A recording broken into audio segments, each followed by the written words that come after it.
All right, everyone, it's been an interesting time in the wake of Parkland because, of course, basically the entire nation has to have a debate driven by people who they're posing as though they know something extra because they were part of a tragedy, and they're almost at this point getting attention off of the dead classmates that they have. I don't really think that that's a great thing to do. It seems a little bit in your face and holier than thou. A little bit opportunist, but again, that's just me. It's just my popular opinion, I suppose. But the Broward County sheriff's deputies that were on scene at the time, it turns out it wasn't just one dude who was like, I guess, flees the school and doesn't do anything to stop the incident. There are 4 dudes there, 4 deputies in total, none of which actually did anything. The original, the one posted in the school has been fired, I guess, or suspended without pay or whatever, and won't be working in that position, I would hazard a guess again. We'll have to go be the meter maid or something. Have to be the bike cop, you know, the ultimate insult maybe. He doesn't get a car anymore to ride around in. He has to ride on a motor scooter and check to make sure that people aren't double parked. But there were at least 3 other deputies on scene, and I guess what was said on CNN, actually, by the police chief there was, oh, well, you know, they're not suspended yet because we're not exactly sure. They may have been hearing something differently through the radio. So, you know, I mean, you can't punish them. They may have thought that they were being ordered to, you know, stay outside or something. But can I just submit for everybody my thoughts on this? One of the most common arguments that's made by advocates of disarmament is, hey, just call the cops. They'll defend you. You'll be fine. Here we have an instance where a police deputy, someone who was charged with defending a very significant location full of minors, full of children, totally failed, total dereliction of duty, apparently like runs off or at the very least is cowering and refuses to confront the shooter. We have a situation where, possibly due to lack of communication or due to dereliction, whichever, it doesn't matter, end result is the same, several other armed individuals were on scene too and capable of stopping the shooter and did nothing as well. We have a situation where the centralized response necessary to liquidate the shooter was not so badly botched he was caught walking down the street. Wasn't even on school grounds anymore. He's just walking down the street when he gets apprehended. Kills a bunch of people and then just wanders off. Oh, wonderful. So you're saying that people should reasonably expect, under circumstances like this that occasionally happen, despite polling which shows that most cops want an armed citizenry because they are confident that it helps them occasionally stop a crime, like, hey, if we show up and the shooter's already been shot, it makes our job a lot easier. Hopefully we get to go home to our families and we don't have a bullet hole in our neck or something. So they did polling on that. I think, I can't remember what year it was from. I think it was 2012, if I remember correctly. And it was overwhelming that they supported the idea of an armed citizenry and opposed any additional gun control, I think, other than expanded background checks, which is what the general population already accepts. I oppose it, but, you know, it's not quite as draconian to check if someone's a felon, not quite as draconian as saying, okay, well, you can only have a pea shooter or something.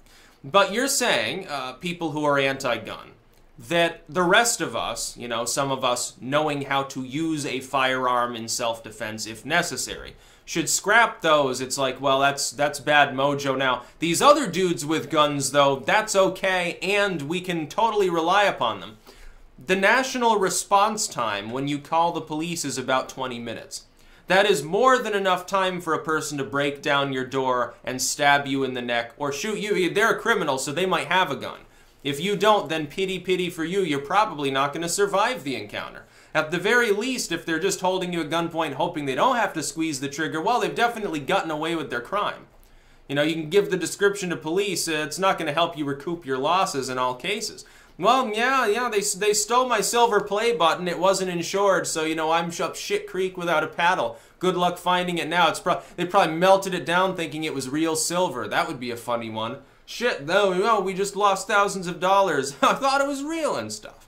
No, I would say we can't rely upon just a centralized response. The whole concept, for instance, of the Second Amendment, early on, the militia referred to in the Second Amendment is quite literally just the civilian population able to muster and bear arms in national defense. Literally, you know, if you're overthrowing a tyrant, if a foreign army has invaded, some civil disturbance, you know, whatever happens, what's happened is that private citizens who own their own firearms and also own the means of producing ammunition and guns, literally private corporate entities, businesses, have gotten together to supply the potentially standing militia, not military, because there was no military when the Second Amendment was penned.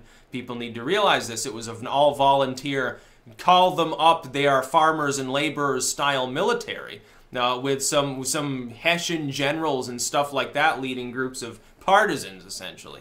And George, some rich landowners who had studied military tactics or had military experience just got together with a bunch of dudes that were half drunk, who owned their own firearms and fired on their own government, by the way. They were under British governance at the time.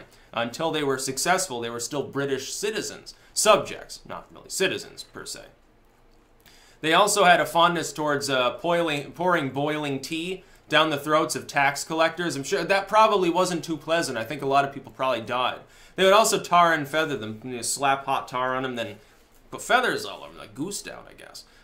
Those were considered great pastimes by the dissident population for some number of years, actually, you know, thereafter as well. I'm sure that they didn't get along with the tax collector too much, and in fact abolished most of the fees and taxes that existed at the time because they were burdensome and onerous. But yeah, keep telling me how we should have a disarmed population. This will make us so much safer. You know, foreign army invades, manages to circumvent our military, we'd kind of be screwed in that situation. Whereas with an armed populace, nobody's going to bother wasting their time to... They don't want to lose tens of millions of soldiers. You know, their entire population, and in most cases, that would be able to muster it all. I mean, the Russian military couldn't do anything. All of China could empty onto frigates and try to land in California, you know, one of the most disarmed states. They'd still get cut to pieces. Ultimately, they would lose. That's the power of a civilian population that has armaments. As for topical defense, which, you know, that was just sort of taken for granted at the time, it doesn't have anything to do per se with the Second, that's protected explicitly too anyway. Person has the right to defend their home, their property. It's not really their property if they're paying property taxes, but you know, it's close enough. It's as close as we can get to it without abolishing all land-based taxes and literally making a man's home his castle. But that's not going to happen anytime soon unless you're in certain, you know, forward-thinking states. I think that should be expanded. Switch to a national sales tax or a consumption tax or something. Why don't we do that?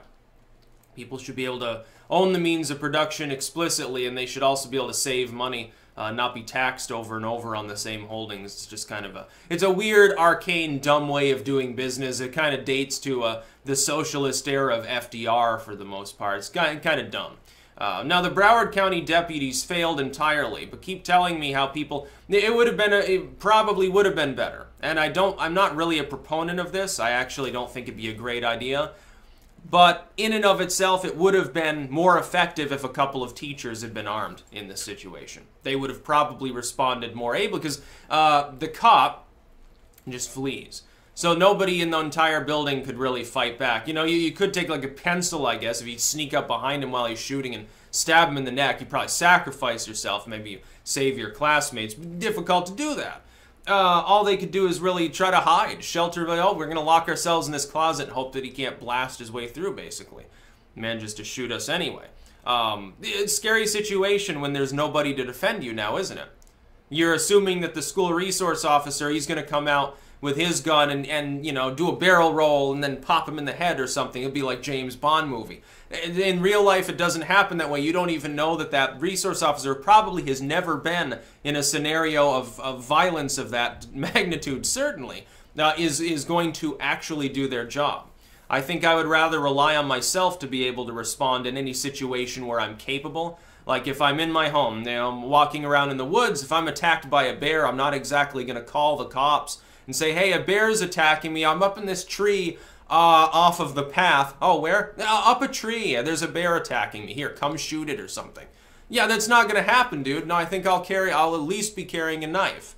I'm going to give myself a chance. Other people who don't feel comfortable with firearms or weapons at all, well, then don't own one. You know, be disarmed if you want to. Be a slave. That's about all. Peace out.